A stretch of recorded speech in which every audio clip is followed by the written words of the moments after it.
Welcome back to the Racing Dudes YouTube channel. Today I will be previewing the Grade 1 Test Stakes this Saturday, August 5th at Saratoga. We have 8 3-year-old fillies going 7 furlongs on the dirt track. We're going to start off with the number 1 Pretty Mischievous, who has had back-to-back G1 wins, including the Kentucky Oaks and the Acorn. Both buyers very competitive in the 90s. Now, she has gone 6 for 8 lifetime with wins, but I'm actually really surprised to see her in here. I figured they would try the Alabama or the CCA Oaks and just like keep stretching her out. So cutting her back in distance is just a little strange to me.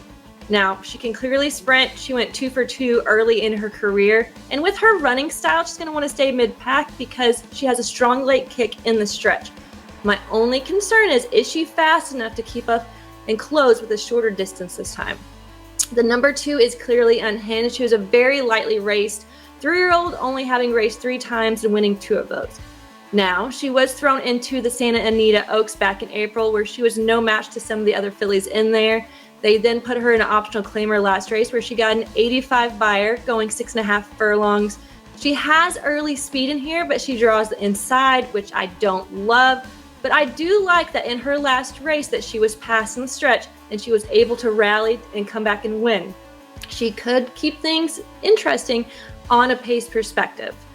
The number 3 is Tappin' Josie, who is the longest odds in here. Now, I typically love long shots, but I just don't think that this one has a chance. Her top buyer is 77, and not to mention this will be her 15th race. 15th, and she's only 3 years old. I think that you need to give this girl a break. I will mention that she has hit the board in 12 of her 14 starts, so there is a chance that she might be in an exotic, but jumping to a G1 is a bit much to ask of her for this one. The number 4 is Jersey Pearl. She started off on turf, they then switched her to artificial, and then it seems like they finally got it right these last 2 races. They put her on dirt and she has been successful, even earning herself a 93 buyer at Ellis Park last month and also won by over 9 lengths. Now, she gets size on top again. He was on top of her at Churchill, where she was behind, but she finally caught the leader, Alva Star, who then came back to win with a 90 buyer herself. So I think that the quality is there, but this is also a big test for her going into a graded stakes. She won't be alone on the front end this time, but she's won off of the pace before.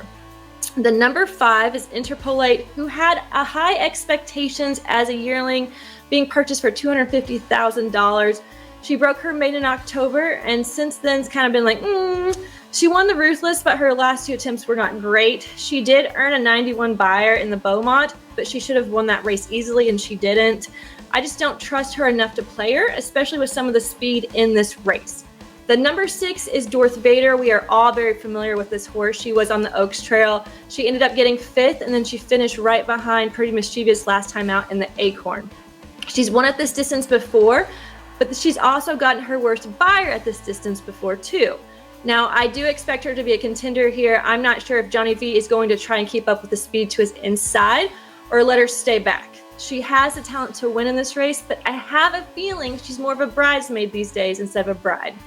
The number 7 is Money's Gold. Now, this horse was amazing at the start of her career. She earned a 101 buyer her first time out. She won by over 14 lengths. She then went to win on 2 more times after that.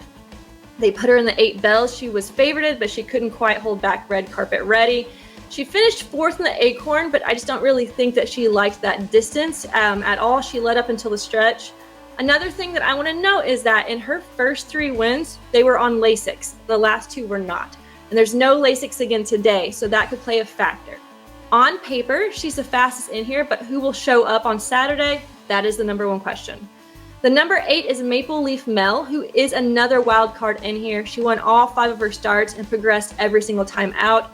She's earned a 99 buyer in the G3 Stakes last month, but the contender she's faced is a little bit of a question to me. It's not really been that deep of talent, and she's never been pressured up front, and there's a few other speed horses to her inside that are going to want to go out right after the start, so I'm just not sure on her.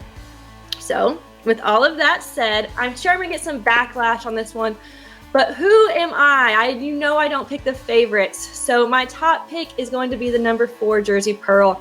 I think that she's figured it out. She gets size once again, and at 15-1, her times are very similar to the other horses in here that are 2-1. I think that there's going to be some kind of speed duel between the 2, the 7, and the 8, and Sai is going to keep her back a bit. Now, underneath an exacta, I'm going to add in Darth Vader and Money's Gold in case she can get back to her 100 buyer. So that's going to be a 4, 6, 7 exacta box. In a trifecta box, I'm going to add in the classy horse, the number 1 Pretty Mischievous. So that's going to be a 1, 4, 6, 7 tri box. Thanks for tuning into the Racing Dudes YouTube channel. Make sure you are subscribed so you don't miss a video.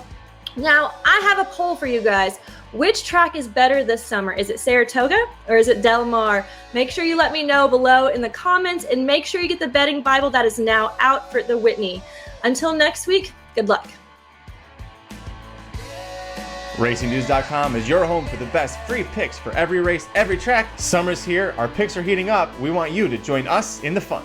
Subscribe to the Racing Dudes YouTube channel right now. Click the notification bell. You don't want to miss a single one of our awesome videos. Want to make money betting horses? Bet with the Racing Dudes.